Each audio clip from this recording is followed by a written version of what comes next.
Brings us to the first call to the public. And the rules to the call to the public for the regular scheduled meetings are: the public shall address the council during the call to the public, which shall be included on the agenda immediately after correspondence and again immediately after new business. The first call to the public immediately after correspondence shall be limited to agenda items only. A person shall not address the council in excess of 5 minutes unless time is extended by a majority vote of council present. Persons wishing to address the council shall identify themselves and their place of residence and shall state their reasoning for addressing the council. And all comments made by the public shall be made directly to the council. Do we have anybody for the first call to the public? All right, I'm going to close the first call to the public and move on to city managers' reports. The departmental monthly report of September 2021. Any questions? Councilmember Sharp. Thank you, Mr. Mayor. I have two items. One regarding the economic development report from Mr. Benson, Assistant City Manager Benson. I see that you met with the spinal column on September 21st, I believe. Oh, that was when the report was dated. Sometime in September, you met with the spinal column. What was the feedback? Because I've spoken to City Manager Brown quite frequently about the spinal column is the Highland News, and when it's not the Highland News, it's the Milford News. And we're number one on under the masthead of the communities it represents. There's hardly any news from about Wixom in there. What was the response you got from the person you met with? So our conversations, I will say I didn't necessarily ask why aren't we in the news more, but really the main point of our meeting, and I thought that Allie and I had a really productive conversation, probably talked about an hour, really touching base on the projects and things going on here. And the point of all of this is to build a better connection, be able to share those news opportunities when things come up. So I'll give you an example of what came out of that meeting directly was, I want to say it was later that very week, she was at the ribbon cutting for Underwood Fire. And I believe that did get some coverage there. And then Laura has also met with Allie and the folks from the spinal column, and there was a social district article. So it was really about building kind of a relationship connection. So when we do have those newsworthy items, we'll be able to communicate them, and she'll know who to contact maybe for a quick, swift answer on a development project or a program going on downtown, things like that. So it was very positive, and I think we'll see better results kind of going forward now that there's a stronger connection there. Okay. Councilmember Sharp, sometimes no news is good news. I realize that, but we've got a lot of good things going on in Wixom as well. And I read about the Milford Fire Station open house, but there wasn't a word about the Wixom Fire Station open house. And maybe it's coming, but anyway, that's thank you. Second item was about, and perhaps this is to DPW Director Sigma, the safety path plans from our engineer's report. If we're going to be constructing in the spring, shouldn't we be getting the safety path easements done and the packets out to bidders? Maybe they are, but the report implied that's going to happen sometime in the future. So the safety paths that we're working on right now, there's two of them. One is going around the city hall, and then the second one is north of Potter. Well, actually, from Hopkins down towards Potter on the east side of Wixom Road, and we're working on easements for those individual homes, and we're hoping to have them settled. But yeah, until we can get those finished up, we're kind of at a standstill as far as that goes. So that's where we're at. We have seven easements that are required in that area. Yeah, but correct me if my thinking's wrong, but to support even the summer of 22, it feels like we should be done and dusted right now on those packages, and we're not. So yep. As I've commented before, Hubble-Roth and Clark, whoever's doing our engineering reports, needs to dust those off every week and not just regurgitate the same one every week, because I'm looking at them and I don't believe we're going to get our paths in next year because we haven't done any packages yet. Because we haven't gotten the easements. Yeah. Correct. So I'm watching Hubble-Roth and Clark's reports, as some of the council members know here. Mm-hmm. Okay. So let's see if we can get those updated, because it just feels like there's some vagueness to it always. And I respect that there's challenges to get them done, but be forthright. Tell us what it is, what they are. Can't get it. We're not going to get them next year, or whatever the case Well, may be. and we're hopeful that we are getting them.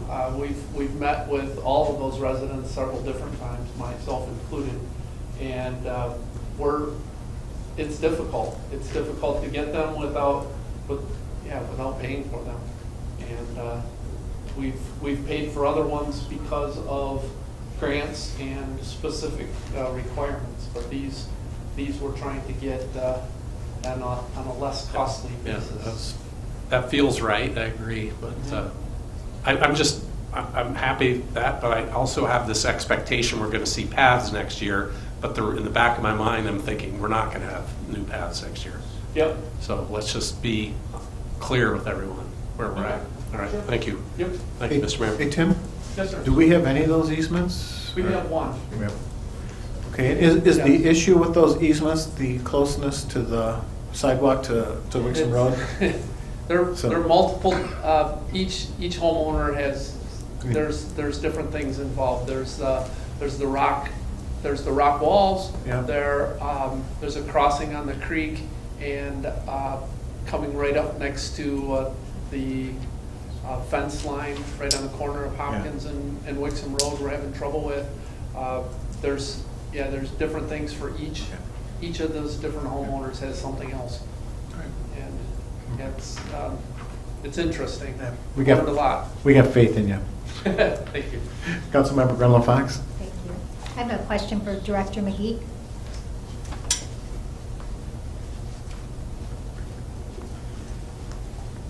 Hello. Hi, how are you? Good, good. Good.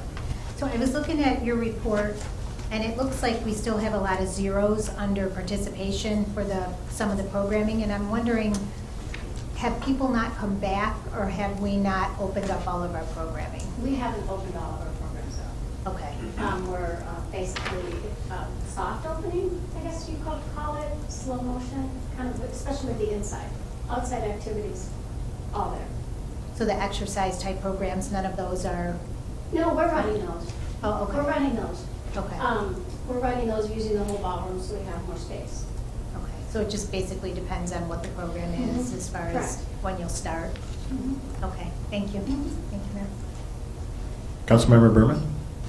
Thank you. My questions are with regards to the planning. So I assume that it's probably going to you, Steve. Probably Drew and Steve, 1A and 1B Okay. there, so. Well, I guess the first one is with regards to the Maple Road development.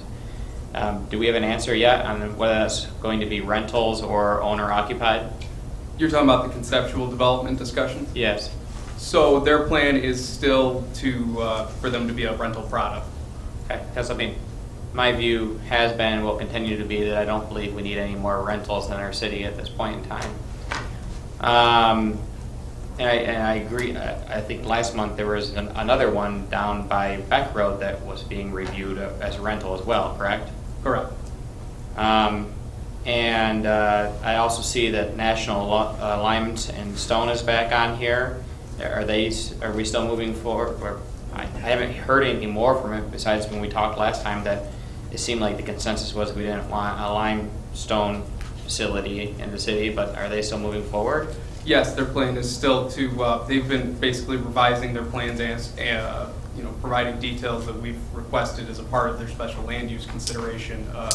They will still, it appears they'll still want to proceed with going to Planning Commission, and public hearing notices have been sent out. We've received, some notifications from adjacent property owners of their feelings towards that development, but it is their choice whether they, want to continue with the process and see what the outcomes are from the Planning Commission.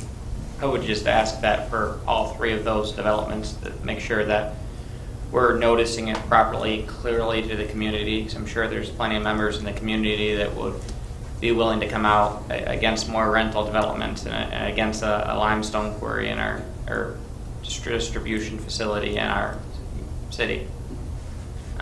I don't believe that the way it was listed on the agenda the last time, conceptual discussion of Maple Road was clear that this is a rental product. And that probably should have been in the agenda that went out, that it's extremely clear to our residents that you're proposing another rental development in our city. Absolutely. Okay. Thank you. Councilmember Gatchel? Thank you. Tagging along with that, I guess, just want to confirm that any of those, if they were to move to site plan review, would come before council. There's no way that any of them would just be approved solely by the planning commission and we would have no purview or vote on council? For all three of them, I don't know that the special land use would come to city council or National Lime and Stone. I'll need to confirm that with Callie, and we can provide more clear details afterwards. For the conceptual discussion for the potential apartments off of Beck Road, that would require rezoning or some sort of process that would end up coming to city council. And I believe for the rental, proposition on Maple Road would also, I believe, need to come to city council. If there's any way, because I've heard that the guidance was given by the city planner that with the limestone distribution would be a special land use, then if you heard other folks contest that and say that it would not fall necessarily within what that property is currently zoned for, is there any way that the attorney could contest the original thought process there? That way it does come to us? I can't give you a definitive answer, but it's a conversation we can certainly have. Okay. I think at least myself and Councilwoman Behrman, I don't know anyone else, but it'd be a really tough pill to swallow that planning commission would approve something that's going to affect everybody's lives in the city and we would have no say in it. So that's something that I'd like to try to avoid if we can. Thank you. Anybody else? I just have one comment, and I would like to say thank you to Anna Kulis-Rosenthal, who's here tonight with us for all the great work you're doing with the senior programs, and we got more good things coming up, so thank you for all your work with the seniors. Thank you. Moving on to the consent agenda. All items listed under the consent agenda are considered routine by City Council and will be enacted by one motion. There will be no separate discussion of these items unless a council member so requests, in which event items will be removed from the consent agenda and added to the regular agenda at the end of unfinished or new business. Do I have a motion? So moved. All those in favor, please signify by saying aye. Aye. Opposed? Motion carries.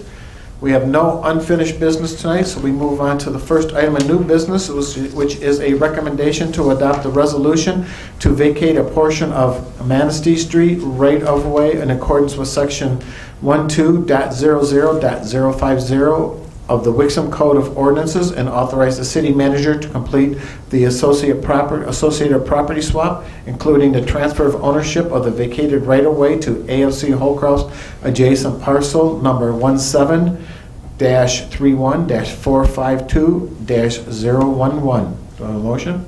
So moved. Support. City Manager Brown? As mentioned earlier, Your Honor, we covered some of this information, pretty much all of this information in a cursory fashion in the public hearing process. This city manager report for this particular agenda item that was drafted by myself and Drew Benson here goes into a little bit more detail and talks about that land swap in greater detail.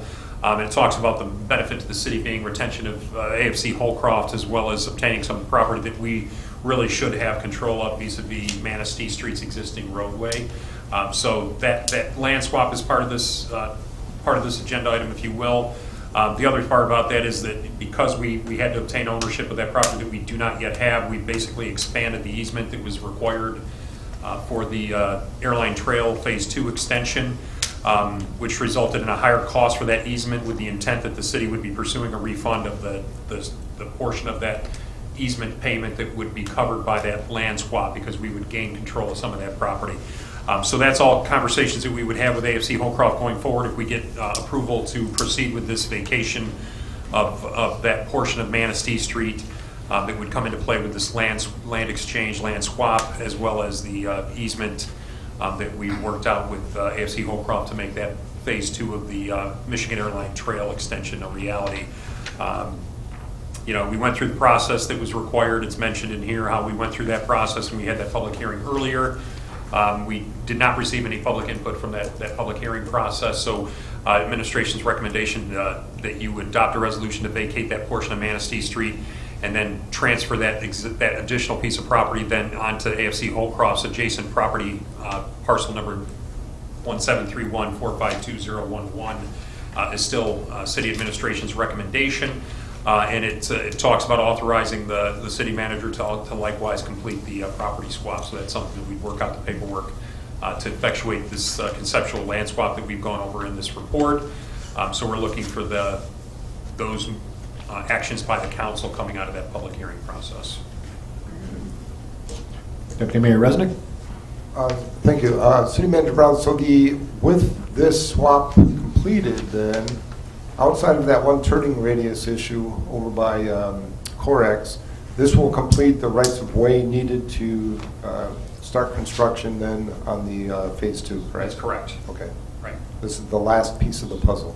Right. The portion at Corex, we have an existing easement that would allow us to proceed if we had to, and we're trying to obtain an additional easement from Corex that we're close to completion on as well, and hopefully we can obtain that so we can do the extension of that trail in a way that would be most beneficial to the users of the trail. Also, there's some benefits for Corex as well. So we're close to wrapping that up as well, but regardless, we do have the easements in place that are required to proceed with the trail. So technically, construction could begin in 2022. That's correct. Great. Okay, thank you. Anybody else? All right, seeing none, I've got a motion and a second to approve the recommendation to adopt a resolution to vacate a portion of Manistee Street right-of-way in accordance with Section 12.00.050 of the Wixom Code of Ordinances and authorize the city manager to complete the associated property swap, including the transfer of ownership of the vacated right-of-way to AFC Holcroft's adjacent parcel number 17-31-452-011. All those in favor, please signify by saying aye. Aye. Opposed? Motion carries.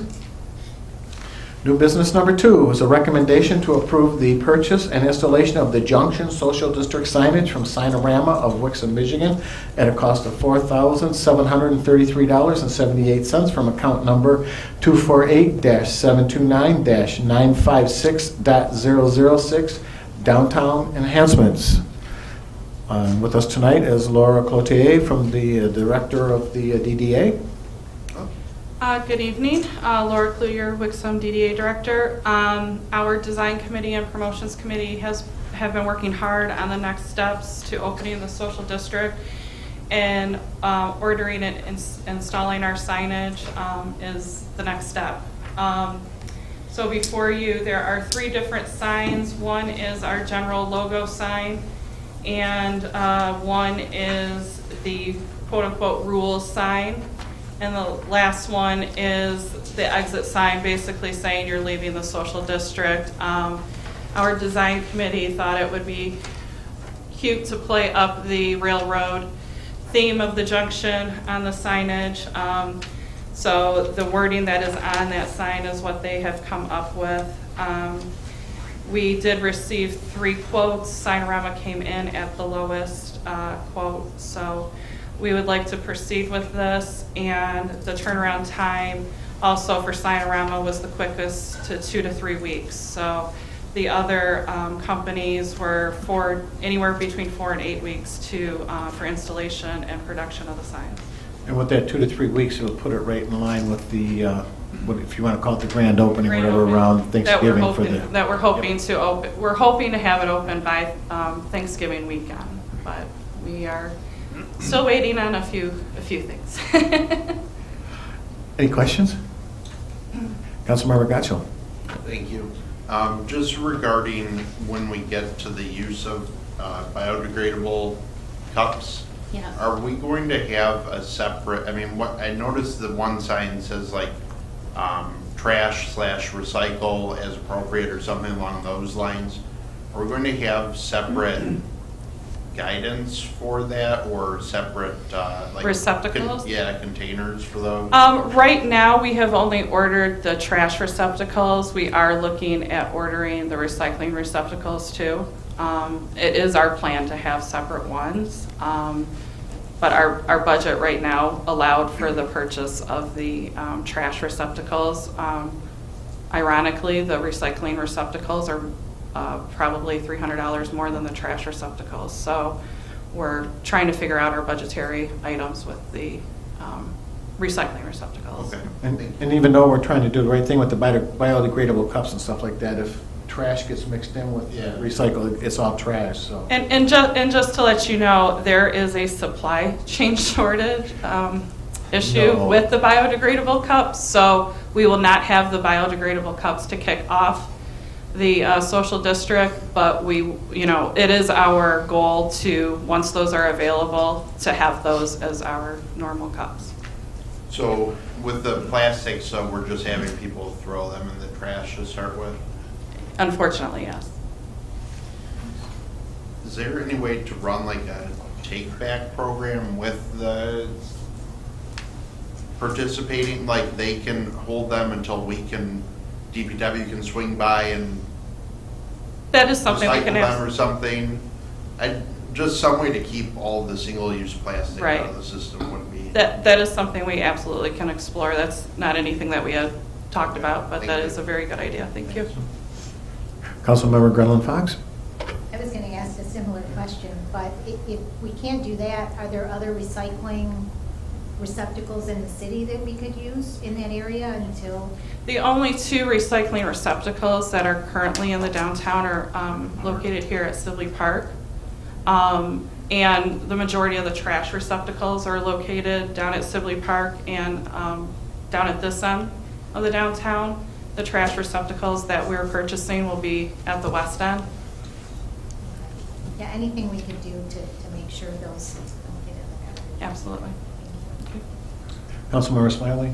Thank you, Mayor Beal. Just a quick interjection. I hate to see us spend any really amount of money on recycle receptacles if it was just short term. We're going to end up having these biodegradable cups in the end.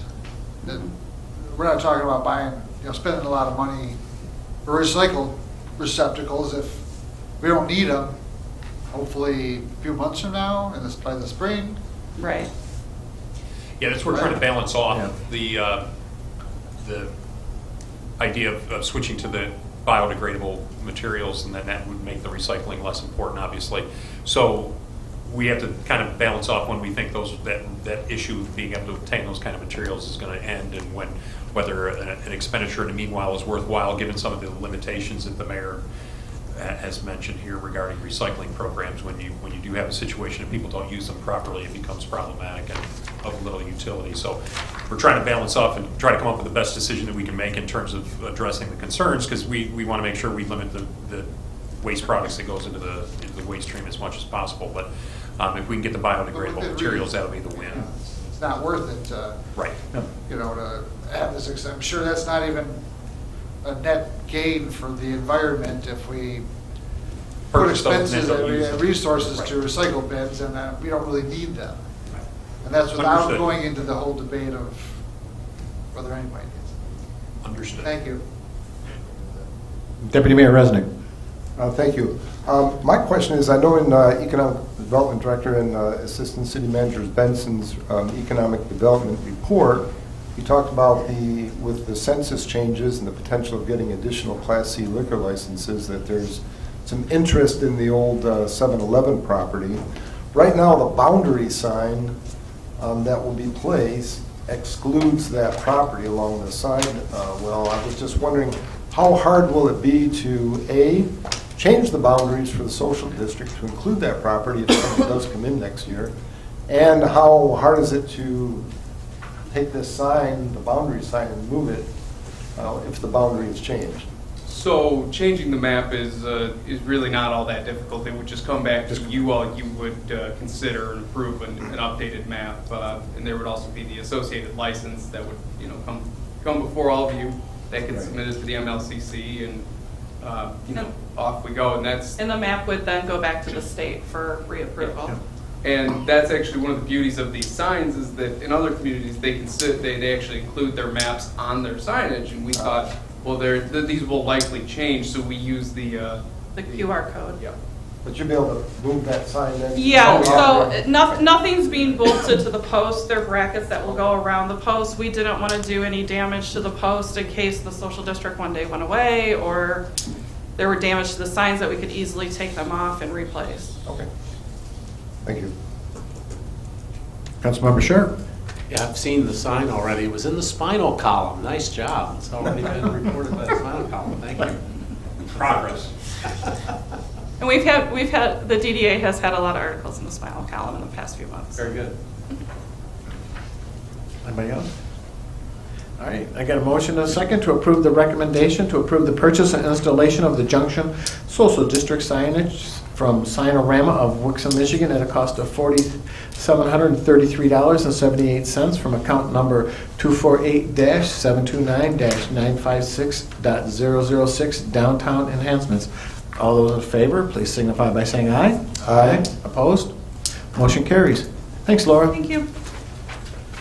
All right, next up is a recommendation to authorize participation in the 2021 Tri-Party Program to resurface Pontiac Trail from the western city limits to Beck Road with the city's cost of $150,000 to come from account number 202-553-974.395 major road construction expenses and approve the associated budget amendment. Do I have a motion? So moved. Support. City Manager Brown? Tim, you want to cover? Oh, Tim, I'm sorry.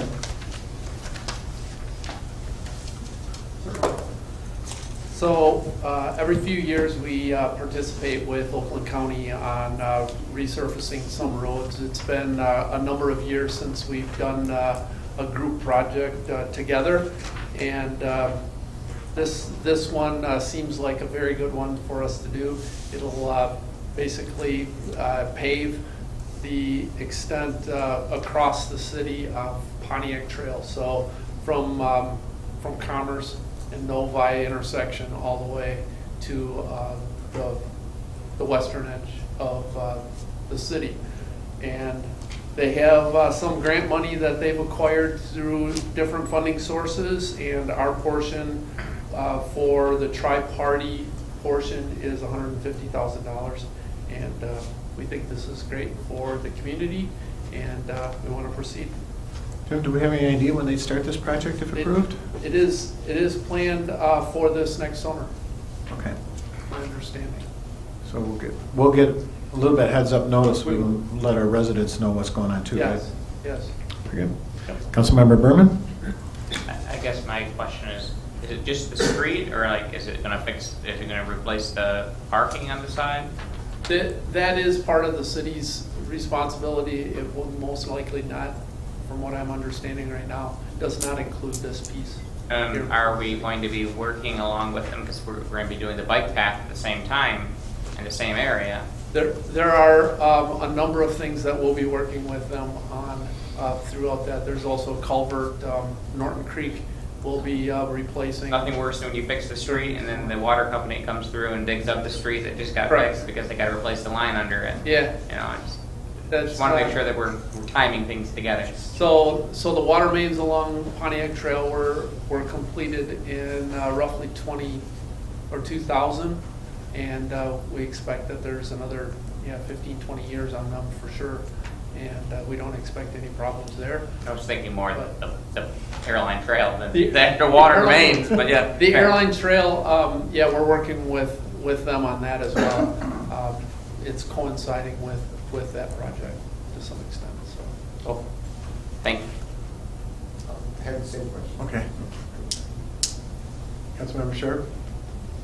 Why that luck? Thank you, Mr. Mayor. So we didn't have it in the budget. I support this, of course. I think I do, but $150,000 that we didn't have in the budget, we kind of do. It almost looks like it's just a which budget do we take it from? It's already, So it's in another budget, appropriation for major road fund balance, but Pontiac Trail isn't really ours to maintain usually, is that right? Are we gonna get some advantage because we're going to incorporate our bike path and all that? So Is that why we're kind of jumping on this? Yeah, the advantage that we participate in tri-party funding for specific pieces of the road. We pay for all the lighting that goes through Wixom through a tri-party system, and there is money set aside for that through the county that we participate in. So it's So did we not, when we did the budget 3 months ago, did we not know this one was out there, or are we just kind of shuffling money around? We did not know that. Okay. No.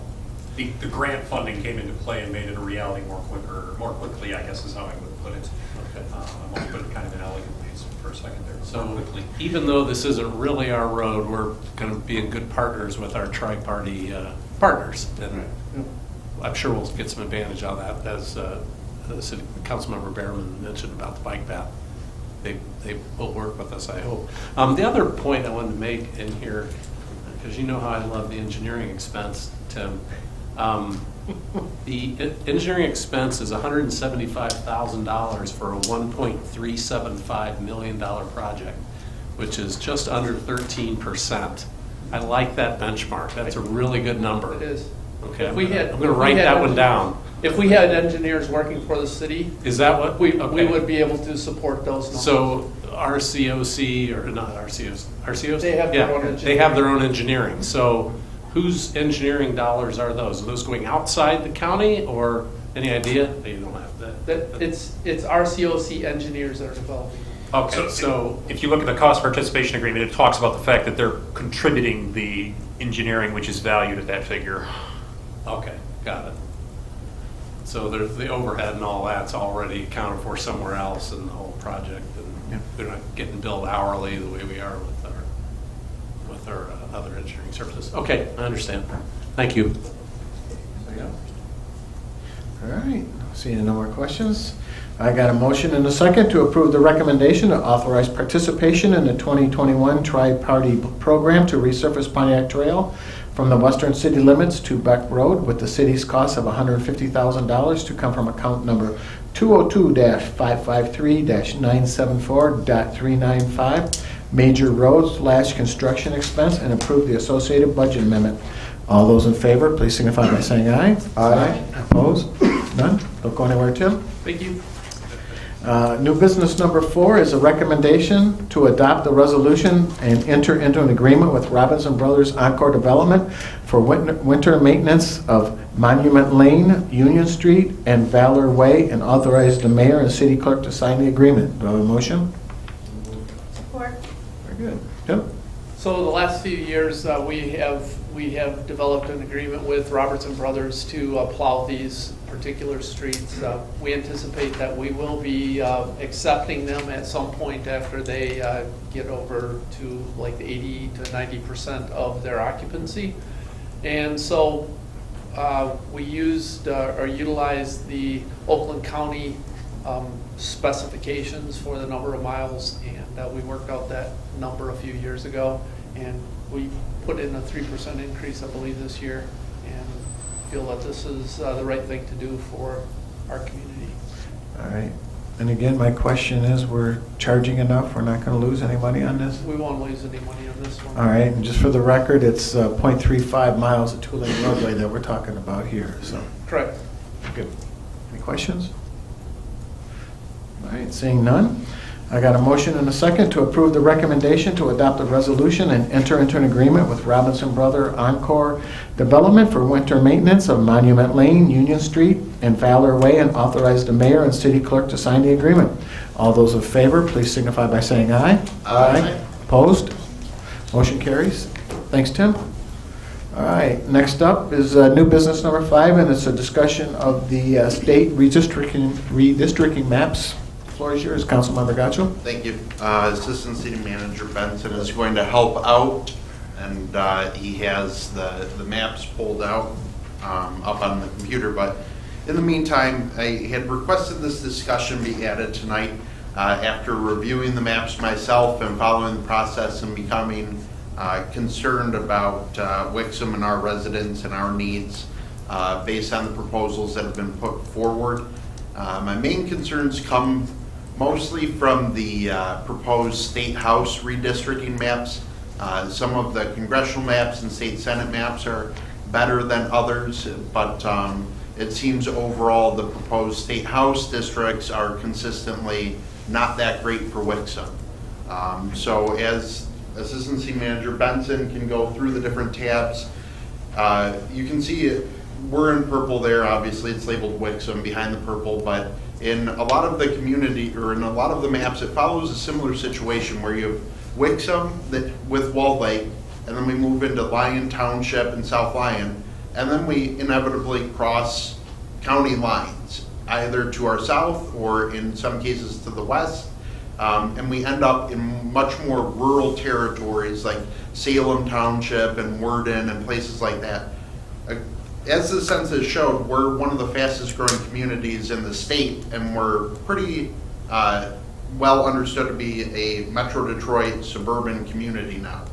Many of those areas, like in purple down into Superior Township there, very rural areas. Our needs as a Lakes area suburban community are very much so different than a rural area consisting of many farms and open areas.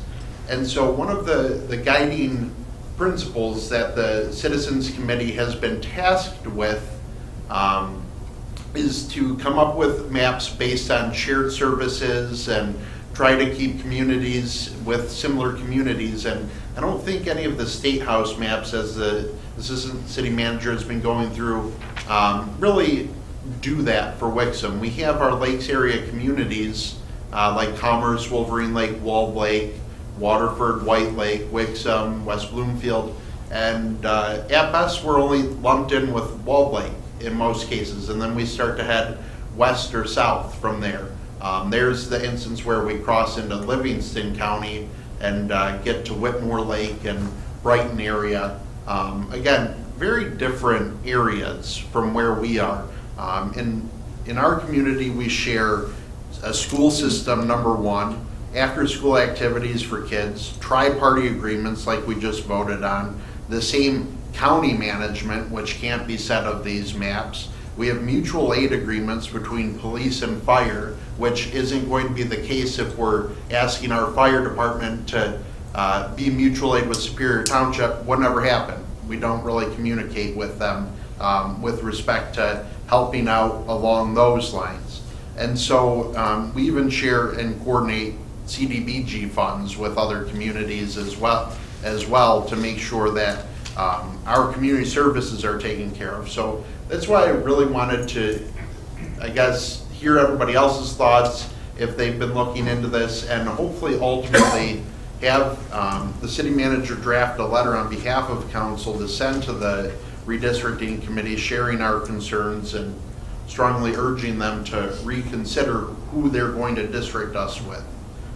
So I guess that's my opening conversation starter. Thank you. Anybody up here? I had a couple notes just to add to Keenan's point. So these, right now, there are a variety of maps, as he talked about. There are 6 just for this particular topic. This is a spreadsheet, I believe this was distributed earlier, right, for all of the 3 different types of maps that they're creating for State House, State Senate, and U.S. House of Representatives. So just for a little bit of context, they're going through the public hearing process right now. Tonight is actually the last of their preliminary public hearings. They do them both virtually and they're in person. I think they're in Flint tonight. So the plan is for the commission on November 5th or by November 5th to vote on their official kind of final drafts that would then enter a 45-day public comment period. Not all too dissimilar to where we're at right now, just with less maps, where they'll still take feedback, and then the goal is that they would vote on final maps after taking into account all of these comments by December 30th. Deputy Mayor Resnick? You know, it's been widely publicized that nobody's happy in the state, and I think that, you know, perhaps collectively as communities during this 45-day public input session, that we could probably make our biggest impact, right? There's so much screaming going on right now, particularly in Wayne County and the city of Detroit, Grand Rapids and elsewhere too. So I'm on board with you. I mean, you know, why Superior Township? Right? We don't have too many horse farms left here. So, yeah. Just a couple of thoughts. You know, I looked at all these maps and I saw that, yeah, a lot of them go down into Superior Township. I guess I wonder if Superior Township should be more upset because, you know, they're sparsely populated, so they're, I guess unless they have a candidate that's going to, you know, win over Wixom Wall Lake, you know, we're likely to kind of get a person in there that's, you know, more, you know, to our thinking or our, you know, our representing us more so maybe than a rural area. That said, I don't like the crossing of the counties. We kind of have a, you know, a lakes area that, you know, I've always liked the districting of the existing. I don't know if it'll affect, you know, having a different, you know, different borders for our district would affect, you know, I don't know what it would affect, you know, things that you mentioned. It may or may not affect anything, but it's nice to be able to go to our representative and have them be a good, you know, a good representative of the area, of the lakes area. So I support, you know, putting our 2 cents in. Councilman Resnick, or I'm sorry, Deputy Mayor Resnick, you know, paints a picture that, yeah, there's a lot of people asking and no one's going to be happy, but that doesn't mean we shouldn't try. So yeah, I support that. Shoot, I had another observation or thought, but it's gone now. If I think of it, I'll come back. Thank you. I'm not coming back. No, I don't. I only get one turn. Councilmember Garland Fox. Thank you. I agree with pursuing, looking into a change, and I thank Councilmember Gatchel for bringing it up. Councilmember Berman. My only thoughts on it, although I agree with a lot of what was said, we should at least be thankful that they've included Wixom together, and a lot of the municipalities are being split up where they're having 3-4 representatives just for their city. So at least they kept Wixom together. It's just who we're being partnered with is different than what we're used to. But I would support a letter being drafted, you know, asking for things that they were tasked with trying to keep them in the same county, same school system, same municipalities that they already partner with, should be more important than some weird line up a district that goes almost to Ypsilanti. So. Councilmember Smiley. Mr. Benson, could you bring up it was actually much trouble, you have them all right there, the Satella one? It was the last one of the very last of the bunch. The second to last. Oh, sorry. No, that's okay. Because I believe they're all very close to what we were looking at. This was the only one that is that Satella? Yep. Can you scooch it up a little? Oh, wait. Yeah. We're not purpling it. We're we changed colors, okay. Yeah. Yeah. Are we split up on that one? Yeah. No. This was I just thought it was worth looking at. The only one that's, at least doesn't go so far south, but it's still an awkward shape. You know, it's gerrymandering, of course, but all the others look roughly the same, but that one was worth, you know, taking out the peek at. It's not quite as bad as the others. That's all. Just want everyone to see that. Anybody else? Yeah, I don't think it's going to hurt. I mean, everybody is upset with these maps, and let's see what we can do. It doesn't cost us anything. It's not going to hurt us anything to send a letter and voice our disapproval. Do we need a motion to have you do that, or do you got your orders with us? And No, I don't think I need a motion at all, Your Honor. It's just a matter of trying to draft a letter that's representative of what the council's talked about tonight, I guess. And okay. I think, all right, I think you got the gist of it and what you need. Deputy Mayor Resnick. Thank you, sir.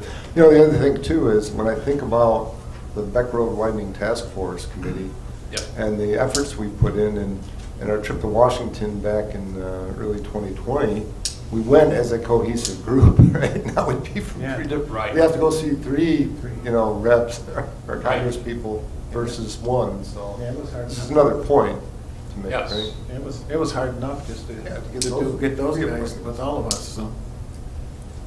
Valid point. We don't want to look at the congressional ones, though. Anything? Well, yeah, I was gonna say, I mean, they're all different, and that is actually one of the most interesting things is when you look at how they choose to divide communities between these, different parameters of different groups, right? They're different sizes. We do, anecdotally speaking, we don't really get split in that direction as often in the other legislative maps. So it's interesting how they have to make their choices, so to speak. It's so different than the current one. It would be weird.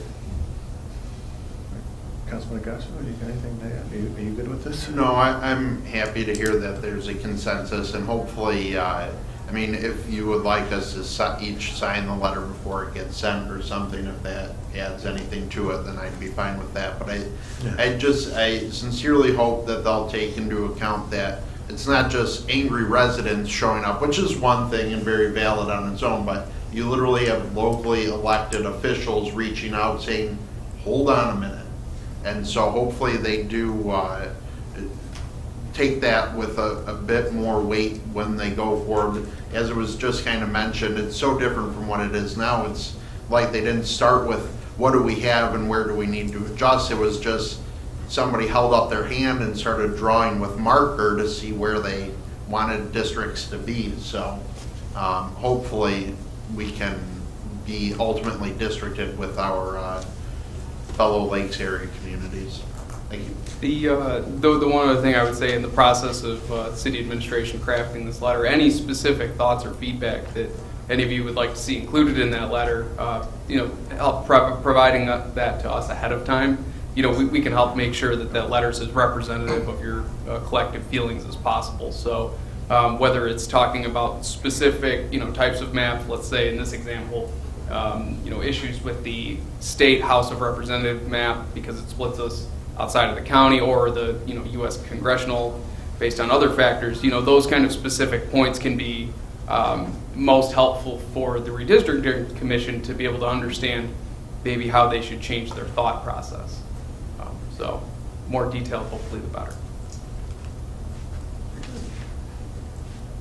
Thank you. And with that closes new business for tonight. We move on to the second call to the public. I'll reread the rules to the call to the public. The public shall address the council during call to the public, which shall be included on the agenda immediately after correspondence and again immediately after new business. The first call to the public immediately after correspondence shall be limited to agenda items only. A person shall not address the council in excess of 5 minutes unless the time is extended by a majority vote of the council present. Persons wishing to address the council shall identify themselves and their place of residence and shall state their reason for addressing the council. And all comments by the public shall be made directly to the council. Do we have anybody with a second call to the public? Come on up to the podium. Come up and state your name and your address, please. Good evening. My name is Rich Banowski. I live at 50002 Hofer Boulevard. I am a resident of Leisure Co-op Apartments in Wixom. My concern is water runoff from our neighbors across 12 Mile Catholic Central High School. We live on a very high water table. Catholic Central is planning to put a side road in from their high school through the wetlands and through the woodlands, cutting down approximately 200 trees. They are mature trees, 60 to 80 feet tall. I don't know how much of the wetlands will be destroyed, but the first part of their expansion is a road. The second part is accessory buildings, parking lots, tennis courts, soccer field. Our concern is our high water table, even during the summer, if there's a rain, we have water issues. We have ponds, we have pooling. Every year we are patching foundations and walls, and the amount of water that's going to be coming off the concrete, the asphalt from Catholic Central into our area is a concern about the potential damage that it might cause to our land and to our buildings. We don't have the facilities for excessive water. As far as we know, they haven't done a geological study on the effects of eliminating or at least eliminating part of their wetlands. So we're concerned as to what will happen to us. Would we have any recourse if we have damage? And we just are viewing and sharing our concerns with the board and looking for any guidance or any information that you can give us. And I thank the board. Thank you. If you, after the meeting, if you give your name and phone number to Drew or Benson, Great. our Assistant City Manager, we'll help you. Okay, thank you very much. Anybody else for the second call to the public? Seeing none, I'll close the second call to the public and move on to City Manager's comments. City Manager Brown. So my city manager update, Your Honor, just talk about the fact that we do have Halloween coming up this Sunday, October 31st. Notice that the trick-or-treating hours in the city of Wixom is 6 to 8:30 p.m. And be careful of the kids out there that are having a good time trick-or-treating, hopefully with good weather. And then we have Workiversaries, where we have 13 employees celebrating years of service upcoming in November, ranging in years of service from 2 to 11. So congratulations and thank you to all the employees that are celebrating their work anniversaries with the city. We appreciate them and their service to the city. And then dates to remember are provided in the calendar as well. Exciting stuff coming up here, including the expanded tree lighting ceremony we're looking forward to again in 2021, right? Deanna, you got some good stuff cooked up? We're working it. All right. And that's all I have, Your Honor. Deputy Assistant City Manager Benson. Thank you. I'm glad you didn't try to go the whole title. It was a long way. I just wanted to add a little bit of context to the conversations about the Catholic Central driveway. This is an issue that very, very recently has been brought to our attention, and so I will coordinate with some of the folks that have come by tonight and have stopped by our office. I know we've had not very many conversations with Novi about this project, but they've at least or at least an engineer on their behalf has reached out to us about stormwater connections or something to that effect, but not any detailed conversations. So we will we'll pursue that a little bit more and try to get a better understanding and ensure that there are not negative impacts on Wixom from development across the street. Very good. Thank you. Moving on to City Council comments. Councilmember Gaccio. No comments tonight, thank you. Councilmember Smiley. Thank you, Mr. Mayor. A couple quick things. My wife attended Sip and Stroll with my mother and a bunch of other neighbors. They really enjoyed it. Like to see that grow. Election day is coming up. When's next we meet? A week from tonight, in fact. From tonight. Good luck to those of you up here. It's easy to say since there really isn't any drama in it, but still, I encourage residents to vote yes on the charter amendment. Please do that. And yes, I liked the way Mr. Brown put it in our little notes here to watch out for the ghosts and goblins out there Sunday evening. They'll need our help keeping an eye open for them. That's all. Thank you. You're welcome. Councilmember Sharp. Thank you, Mr. Mayor. Yes, I just want to echo Councilmember Smiley's comments about see everybody at the polls next Tuesday. You might recognize some names there, and definitely support a yes vote for the charter amendment. Although tonight's meeting would have been really short if we had had that charter amendment in place. So Sure. maybe I look forward to that. Thank you. You're welcome. Councilmember Berman. Thank you, Mr. Mayor. Just congratulations to the Workiversaries. My children are looking forward to Halloween, and I too do support the charter amendment. Thank you. You're welcome. Councilmember Grella Fox? Thank you. I would just echo all the comments that have been talked about tonight. Thank you. Deputy Mayor Resnick? I'll also echo those. Get out and vote November 2nd and support the charter amendment. Tim, great job from you and your team on the leaf pickup so far. I know it's not published, but you do come back, even if you've been down the street once, and I think it's really appreciated amongst the residents who have trees that seem to hang on to those leaves a little bit longer, so thank you. Good. And I want to congratulate and thank all of the 13 employees celebrating their Workiversaries, and be careful on Sunday for all the little ghosts and goblins. And we'll see everybody here on Tuesday at the polls, and if not, and it's still not too late to get an absentee ballot, correct, Deputy Madam Clerk? Yes. Yep. So We'll be open on Saturday from 8 a.m. till 4 p.m. very good. So stop by, and then if not, stop. We'll see you on Tuesday. And with that, can I have a motion to adjourn? So moved. Support. All those in favor, please signify by saying aye. Aye. Opposed? Very good. Everybody have a great night. Thank you.